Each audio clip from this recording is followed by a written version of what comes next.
Merci pour la parole, honorable président.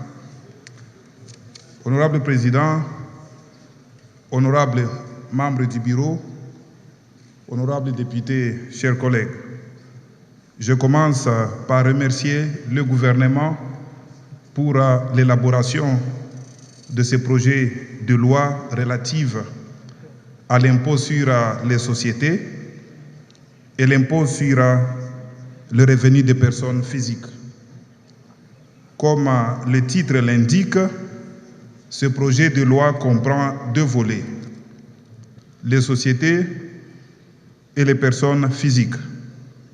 Honorable Président, sans prendre beaucoup de temps, je passe aux observations. Primo, pour les sociétés, il est établi que l'impôt concerne l'ensemble des bénéfices réalisés.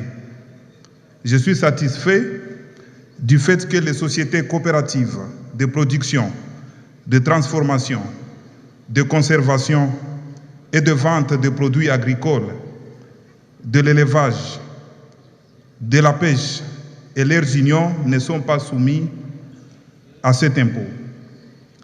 Honorable Président, toute politique allant dans le sens de décourager la production locale dans notre pays ne devrait pas être soutenue par notre Chambre.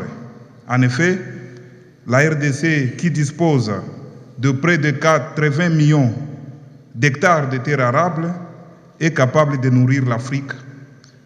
Cependant, nous continuons à recourir aux importations pour chercher à couvrir le déficit alimentaire, car le pays n'exploite que moins de 10% de ces terres arables. Secondo, je soutiens l'approfondissement de ce projet de loi en commission. L'État a besoin de moyens pour faire sa politique et garantir sa souveraineté, surtout en cette période qu'elle est fortement menacée dans la partie est du pays. Cependant, l'idée que trop d'impôts tue l'impôt n'est pas à ignorer.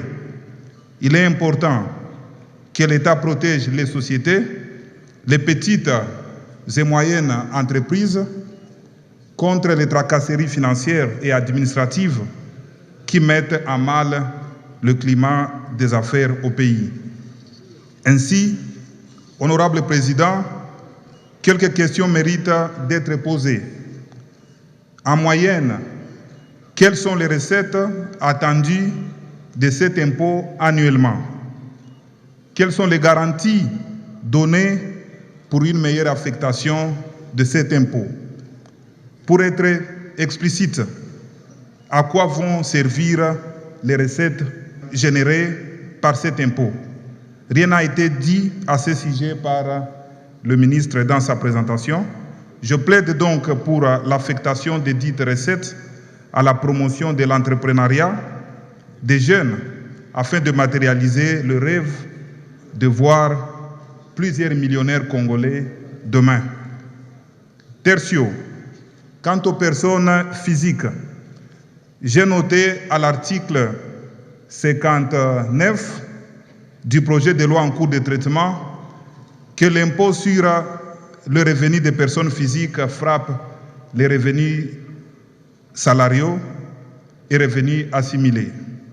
Honorable Président, ici de rappeler que le décret numéro 18/17 du 22 mai 2018 portant fixation du salaire minimum interprofessionnel garanti fixe le SMIC à 7 075 francs congolais, soit près de 3,4 $ ou 100 $ le mois.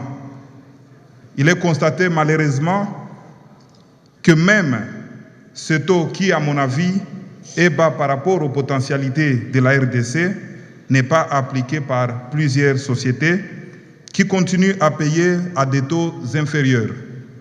Je propose que le gouvernement garantisse le respect de ces décrets de manière à donner beaucoup plus de sens à ce projet de loi en cours de traitement.